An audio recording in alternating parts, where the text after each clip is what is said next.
ছোটবেলায় গরম পড়লে মনে হতো কবে গরমের ছুটি পড়বে। আর গরমের ছুটি শুরু হলেই দুপুরে আম দিয়ে টক ডাল আর আলু মাখা, ওহ, তারপর আর কি, ভাত ঘুম, নয়তো ভালো গল্পের বই। আমের মরশুম শুরুই হয় কাঁচা আম দিয়ে। দুপুরে কাঁচা আম আর টক ডাল, আর বিকেলে কাঁচা মিঠে আম মাখা। মনে পড়ে ছোটবেলায় দাদুর বাড়িতে আম গাছ ছিল, আর সেখান থেকে আঁকশি দিয়ে কাঁচা আম পাড়তে যেতাম। সব তো আর কাঁচা আম থাকতো না, তাই যেগুলো বেশি টক হতো ওগুলো দিয়েই হতো কাঁচা আমের টক ডাল। এখন আর সেই গাছ নেই, অগত্যা বাজার থেকেই কিনতে হয়। তবে বছরভর থাকা আম ব্যবহার না করে মরশুমি কাঁচা আম খাওয়াই ভালো, তাতে স্বাদ বেশি পাওয়া যায়। তাই আম কিন্তু দেখে নিও।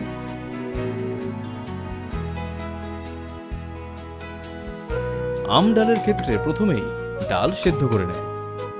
ডাল সেদ্ধ থেকে ফোড়ন সবেতেই লাগে সর্ষের তেল।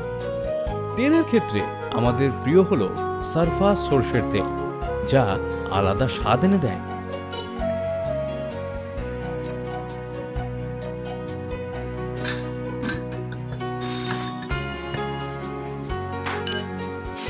প্রেসার কুকারে কটা সিটি পড়লো মনে রাখবে কিন্তু।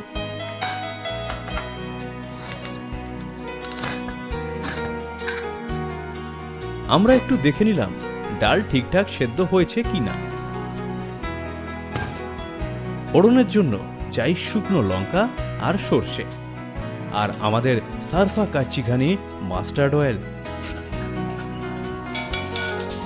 কাঁচা আম দিয়ে 5 মিনিট ভেজে নেব, যাতে আমগুলো নরম হয়।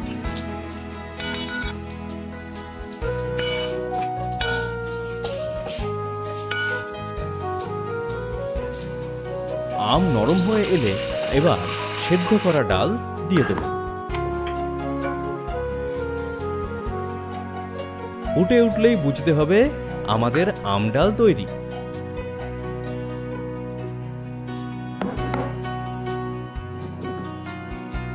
আম ডালের সাথে আলু মাখা থাকবে না, তা কি করে হয় বলো?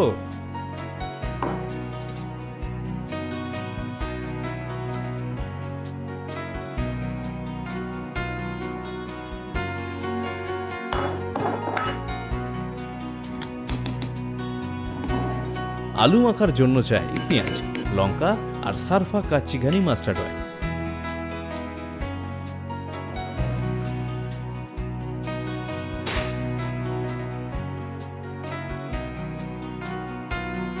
শুকনো লঙ্কা না কাঁচা লঙ্কা, কোনটা দিয়ে তোমাদের আলু মাখা বেশি ভালো লাগে?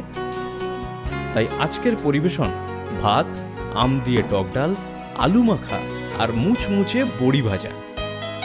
গরমের ছুটি না থাকুক, কিন্তু ছুটির দিনে ভাত, টক ডাল আর আলু সিদ্ধ খেয়ে ভাত ঘুম তো দেওয়াই যেতে পারে, তাই না? কিন্তু এখন ভাত ঘুমের চিন্তা না করে সারফা কাচ্চিঘানি মাস্টার্ড অয়েল কিনতে হলে ফ্লিপকার্ট অথবা অ্যামাজনে সার্চ করতে পারো।